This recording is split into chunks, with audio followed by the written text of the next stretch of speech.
Well, good morning and welcome back. I'm Michael George in for Errol Barnett. Our top story today, the fallout from President Trump's tariffs. China is striking back, imposing tariffs on U.S. imports. Stock futures are down this morning after yesterday's big sell-off on Wall Street. The Dow lost almost 4%, the Nasdaq fell almost 6%, and the S&P 500 closed down by nearly 5%. And we're watching to see how the markets do today. But the president doesn't seem overly concerned about the markets. He defended the tariffs to reporters on Air Force One yesterday, and he blamed his predecessor for the state of the economy. The impact of these tariffs is being felt around the world, including here in the U.S. Stellantis, which makes Jeep and Chrysler vehicles, among others, is pausing production at plants in Canada and Mexico. It'll also lay off 900 workers in the Midwest temporarily. Our Lana is in Detroit following the reaction from the auto industry.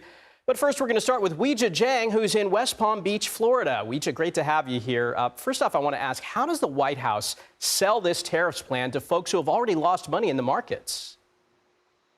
Good morning, Michael. Good morning, everyone. The White House says that President Trump views whatever's happening on Wall Street as a snapshot, but he's really focused on what's best for Main Street. And so they're asking people to bear with them, essentially saying that there's got to be some short-term pain for long-term gain. And he says it's not only gain, it's going to be an entire new era for American manufacturing, for the American economy. So basically, he's asking people to give him time.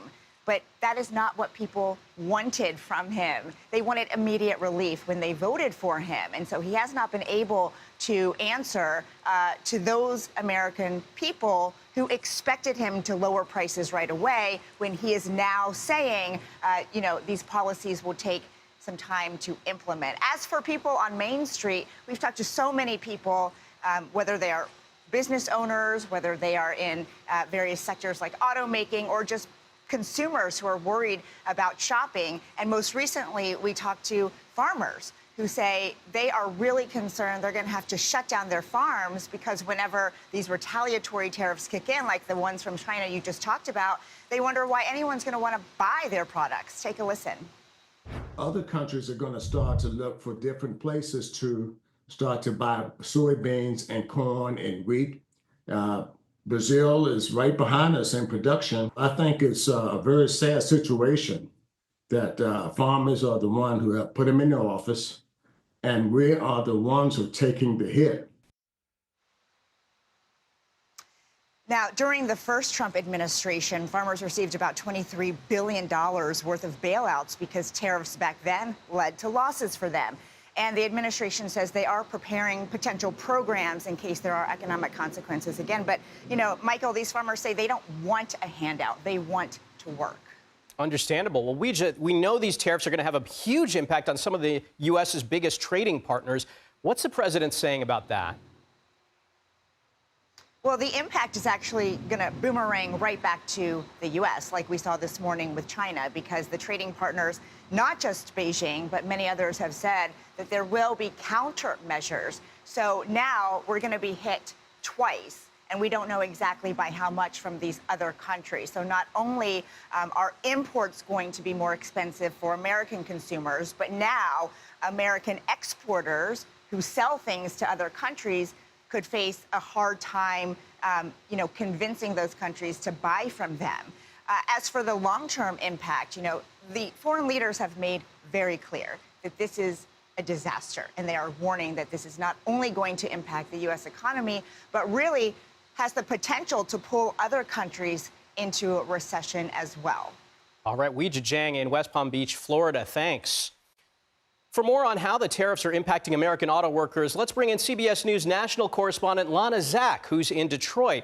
Lana, good morning. First off, on Monday, Stellantis planned to pause production at one of its assembly plants. What more do we know about this?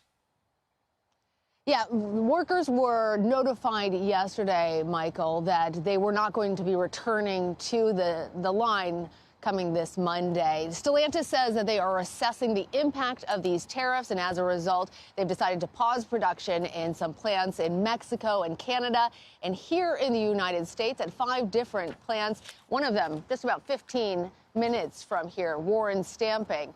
900 workers are going to be temporarily laid off. I spoke with several Stellantis workers yesterday just outside of that plant. Here's what one United Auto Workers Union member, Myra Ziegler-Moore, told me about her experience having previously been told she's being laid off. It hurt. It hurt. You know, I have grandkids. I have to pay bills. You know, I have to have a place to live. You know, you get to thinking about all kind of things. Me especially, my medical, you know, having hip and joint replacements, being a breast cancer survivor, you know. You know, working on the line your whole life, like Myra has done, is tough on the body. So that's part of the reason why the medical is so concerning for her. But among the people that I spoke with, they're used to layoffs. This is a group of people who have seen hard times. They say they know how to weather it, but it's not easy. Now, Lana, what about the United Auto Workers Union president? How is he reacting to the tariffs? Well, he took aim at the cuts yesterday. He said that Stellantis is playing games with workers' lives. It's interesting because Fain, who has previously been critical of President Trump, has said in this case that he is supportive of the tariffs. He thinks it is a step to end what he calls a disastrous free trade situation. Michael? All right, Lana, Zach in Detroit, thank you.